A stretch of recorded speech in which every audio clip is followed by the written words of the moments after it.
So, as I already mentioned in my last video, the amount of new mods is decreasing really fast, and it gets more difficult to find anything useful. Nevertheless, there are some important updates, and we were also able to gather a decent bunch of notable quality of life mods that should definitely improve your gameplay experience. But before we check them out, check this out.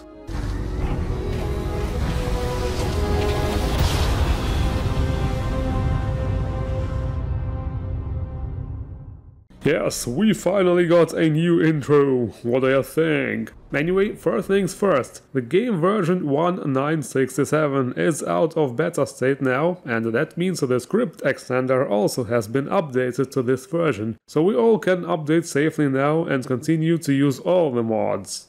And the first mod we are going to take a look at is Gameplay Tweaks and Fixes, another fix collection mod that includes several gameplay changes. There are some basic things included, like damage adjustments for different difficulty settings, for example, some stealth adjustments too. There are also a lot of features that we also have seen in other mods, like for example the visibility time of gun shells. And there are also some features that are a bit outdated by now, like for example the field of view adjustments. However, everything is absolutely customizable, so you can turn features off if you don't need them. This mod was also created with compatibility in mind and can be used along other mods like Stealth Overhaul or Low Gravity.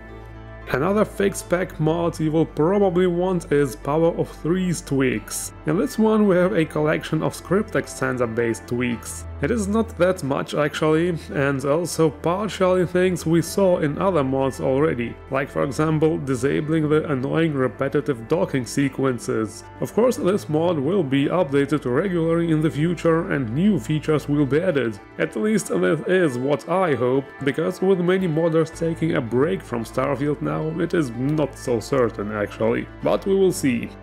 Okay, next we got a couple of important retexture mods. New Atlantis Billboard Map, for example. Yes, the maps have very touchy subjects, and from the looks of it, the only functional map support we are going to get, if Bethesda keeps going with this attitude. So we will have to use maps the old-fashioned way, for now at least. Or you could also go for the immersive New Atlantis city map. Yes, this one is immersive, so it's obviously much better. No, but seriously, I like this one because the layout is a bit nicer, and it also doesn't have that game maps logo, which indeed makes it a bit more immersive, I guess. And the same also for the transit signs. This also adds a little tiny map to them and makes them overall more appealing. Even if you don't use the transit system that much, it's still a nice touch. I didn't intend to rhyme.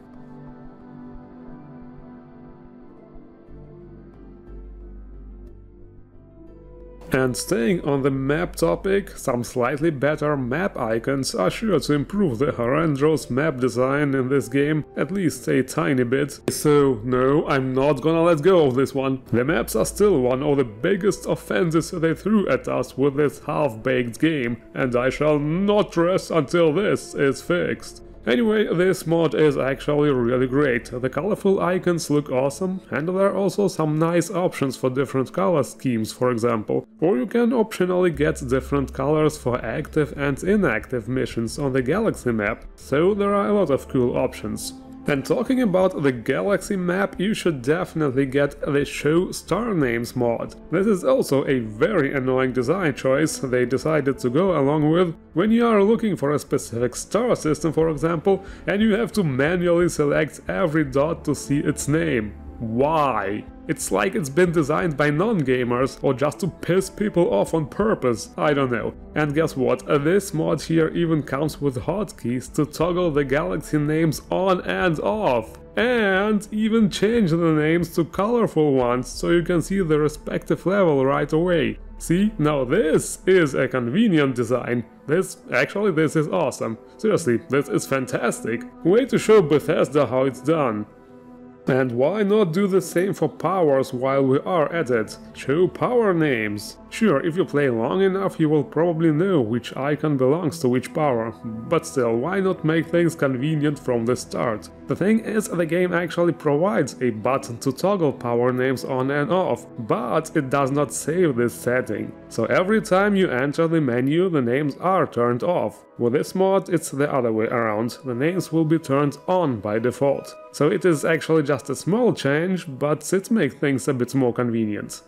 Next we're going to take a look at some quality of life mods for the ships. Spicy clean ship HUD. Basically we go from this to this. Not sure about the spicy parts, but it certainly makes the ship HUD a bit less intrusive. And there are also some more variations to make it even more spicy, even more minimalistic. The ultra clean option, the ultra turbo option, and the absolute hardcore variant, the ultra extreme option. Basically removes almost all the HUD elements, so how far are you willing to go?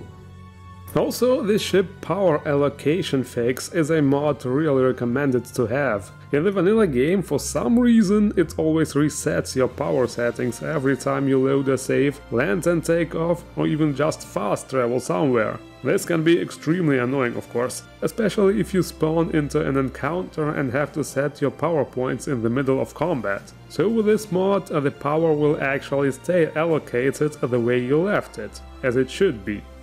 The next mod takes care of another well-known problem, simple offense suppression. This basically prevents neutral ships and also of course neutral NPCs from turning hostile when you accidentally shoot them. Yeah, accidentally, 5 times in the back.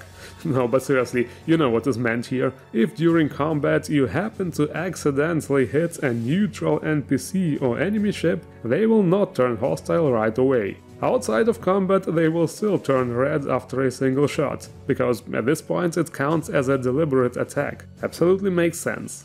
Then we have another one of those, summoning of ship. Basically the same function as the ship summoning mod Call Your Ship from episode 9, but with some extras. Here we get, for example, this fancy new remote controller, which also counts as a weapon, so we can simply favorite it or put it to a hotkey. And with that controller we can order the ship to take off from its current position and later land near us when we need it. This is actually a bit different from the other ship calling mod, and with that, since the ship can wait in orbit, it will actually arrive to pick us up a bit faster. But first we need to find a place big enough to land. Looks like this place is no good. Okay, let's try again over there. How about this? Okay, this mod sucks. I'm just kidding, of course. This mod just seems to be a bit more picky with the landing place. Ah, there we go, now it works. 3 is the charm, as they say. The ship landed on this site nearby. And by the way, it is also possible to set the ship gravity with this remote. Why? For fun, I guess. So you can fly around inside your ship with the ROG and see all the funny object floating physics. Whee! Yeah, pretty cool. There is one thing about the gravity feature that absolutely sucks though. You cannot set it to 100 and train like Goku! Okay, the next mod is Functional Ship Infirmaries. With this one, well, this one is pretty much self-explanatory. You can literally equip your ship with infirmaries in this game. But when you get hurt on your adventures or get an affliction, you are supposed to fly to a planet and see a doctor? Does this seem kinda dumb to you? Well, that's because it absolutely is. With this mod you will be able to actually use the infirmaries. For that you need to have a crew member with medical knowledge on board too though, and there is actually only one recruitable NPC with medical knowledge in this game, Rosie Tanhill in Aquila City. So once you have her recruited and assigned to your ship, you will be able to use the infirmary base there by simply clicking on the surgical beds. Now you will be able to get rid of all the afflictions, restore your health and all that. Extremely immersive and logical. Another absolutely logical mod is Craftable Ammo and Utilities, also a very self-explanatory mod name. With this you will be able to craft things you usually cannot. The industrial workbench, for example, will now have a lot of different kinds of ammo to craft and also an option to craft digipigs, or how I call them, dig pigs. because it sounds like dick pics. Yeah, never mind. And the pharmaceutical workbench will also be able to craft med packs. I understand why Bethesda doesn't want such items to be craftable in their games, but it's not like you can call those games balanced anyway. And the fact that modders always add crafting options for those items just shows that people want them. This is also, by the way, one of those mods that promises to be expanded in the future and add even more craftable stuff. Okay, let's stay at the workbench topic with the legendary module recycler mod. What might this one do? Probably something with recycling legendary modules. Well, actually there is a bit more. Of course you will be able to remove legendary modules from items and put them on other legendary items, but this mod also allows you to buy certain legendary modules if you should have the cash, because they will be really expensive and it is meant as an endgame feature. And you will also be able to find legendary modules out in the world and then apply them to your gear. To do all that you need to interact with the new recycler machine. One of those can be found in the basement of the lodge, for example, and you will also be able to craft your own ones at your outposts. And here you can remove the modules from your legendary gear, actually from lower grade gear too, then the modified gear with free slots and the modules you removed will be added to this container. And later you can attach them to your guns, for example, using the weapons workbench and so on. So yeah, definitely a practical mod, helps you counter the RNG in this game for sure. That way you can also, for example, use modules you want on gear you like, and won't be forced to use ugly items.